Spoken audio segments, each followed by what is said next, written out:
Hey, I'm Breena, one of the co-founders here at Quin, and in this video, I want to walk you through the scheduler.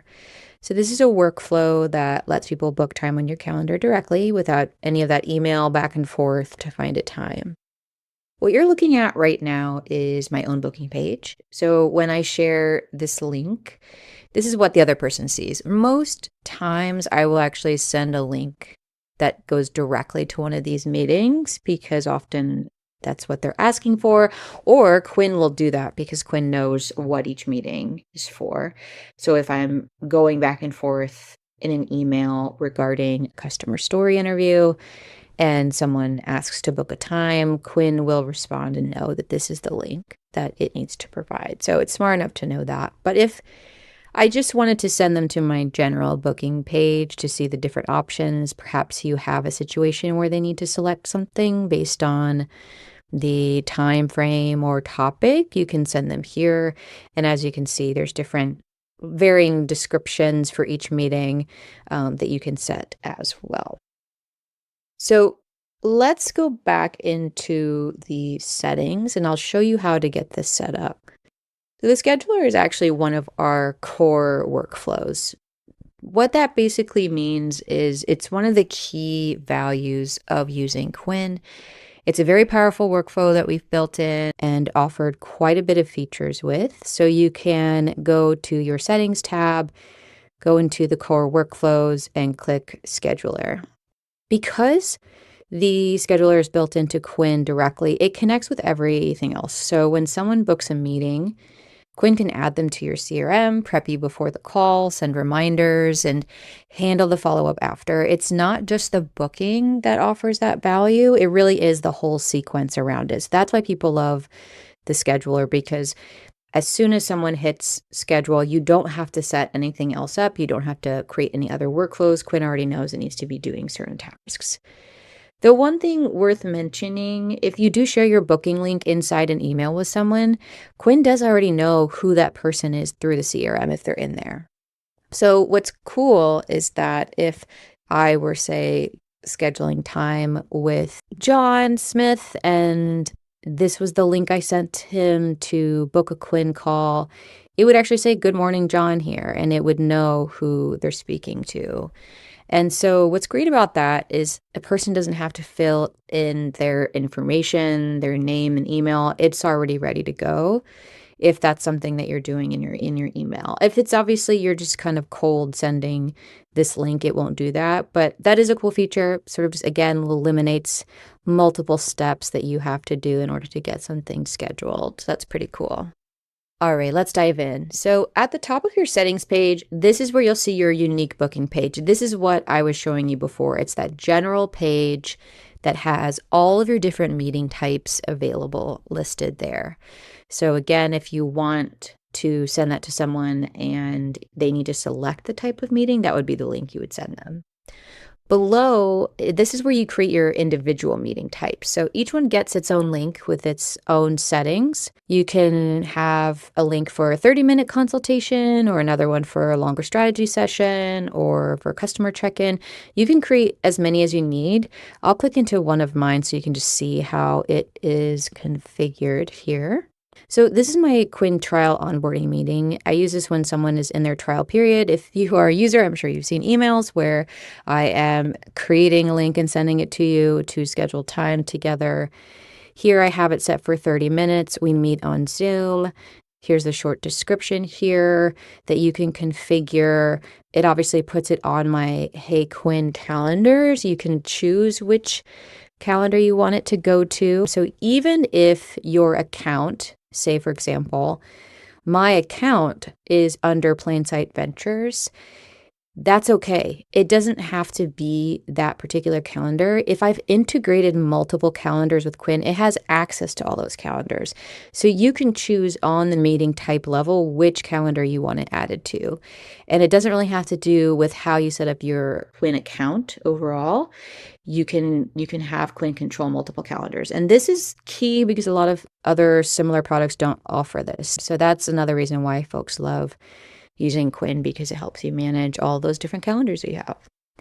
So as you can see here, this is pretty self-explanatory description, what days you're available hours that you like to set. Perhaps you want to set different hours you're available by day. I have the same set hours every Monday, Wednesday, and Friday for these calls. Buffer time and your schedule availability. So people can schedule, between 8 hours all the way up to 1 month for these onboarding calls. For me, I like to have a few questions before they book a call. This just helps me understand kind of where they're coming from so that I can quickly reference the details of the event and make sure I'm prepared. And then the scheduled meeting guidelines. So this is really, this controls kind of how things go after a meeting is scheduled. So, for example, maybe you want to automatically add a colleague to an event. After event is scheduled, always invite Jason at Quin.io as a guest. So what this will do is this will make sure that Jason, my colleague and co-founder, is always added to these Quin trial onboarding meetings. This is a workflow that I had not automated yet, so this was a good reminder to do so. I have been manually inviting Jason to our calls, so now this is a perfect way to just optimize that and automate it. I'll go ahead and click save here. And now I just want to walk you through the global settings. Obviously, each meeting here has the same offerings, a similar way of customizing your availability and preferences within those meeting types. If you do not set anything unique, it will default to your global settings. So you can see this looks very similar to what I just walked you through, but this will apply to all meeting types unless otherwise designated within these specific ones. If you create a bunch here and you don't set anything, then it'll just default to this. So you'll probably actually want to make sure, this is clarified first before creating a bunch of meeting types, just to make sure that it's aligned to what your actual availability is. This is also a good place to scroll down to in case you find that something is off with the actual availability that's being shown here. You'll just want to kind of make sure to look at that. Another thing that I've actually fallen victim to was, seeing certain availability that was shown on a booking page. And say, for example, like there was a Tuesday that wasn't available. It was because I had manually blocked that on my Google Calendar. It had nothing to do with the availability settings here. It was more, I just blocked it, so it wasn't available. So, if you're running into those issues, those are good things to check. We're just going back here to the main booking page. When someone opens your booking link, they see all your meeting types listed if you're sending this particular page. And then when you click into one, you'll be able to see a pretty standard calendar option. So they can click the date, they can click a time, and they can fill out their name and email. Again, if this was going back and forth with someone that was in the CRM and Quin is aware of that, you'll have all those pre-filled out and the other necessary information, and then they can hit confirm. You will receive a notification from Quin that something was scheduled, and that person will also receive a calendar notification. So all of that is pretty standard and what you would expect. I would say the unique things really live in the way that it is set up in the settings. Even this is kind of standard compared to other calendar tools. And then the magic is really all of those workflows that are initiated off of this booking page that you don't have to think about. So I'm going to bring us back to just the basic workflows here. There are a few things that are worth calling out if you are troubleshooting. If you're an assistant that is managing a teammate's calendar, there are important limitations to know. Everyone's calendar integration is specific to that user. So unless you have the setting where you can access, say, your boss's calendar, your account is only going to be connected to your calendar. Your boss's account is only going to be connected to theirs. Unless, say, for example, they share their calendar with you outside of Quin, or they authorize their account in your integrations, Quin's not really going to know what their availability is.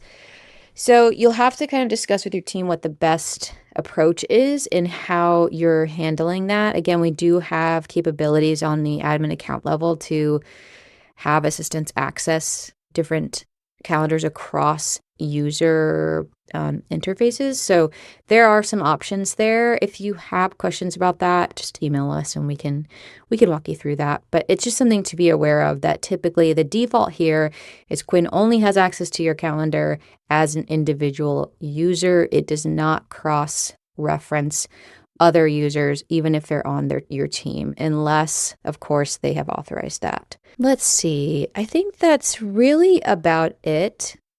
I mean, if you're already paying for a separate scheduling tool, most of the time, I would say what I see is people do find that this scheduler does meet most of their needs, and it's always nice to have it all truncated into one platform. However, Quinn has a lot of offerings and value in the other workflows that are listed here on the core workflows or just your custom workflows. So it's not a huge deal. If you're just getting started with Quinn, I would say keep your scheduler for now until you've integrated all of your other platforms and you have your other workflows going. And then once you feel good there, then maybe think about switching your scheduler, because it can be a little daunting just to move everything over at once. So just piecemeal it, take a step at a time. And if you have any questions, definitely let us know. You can reach out to us at help@heyquin.io and we'd be happy to help. Thank you so much and hope you have a good day.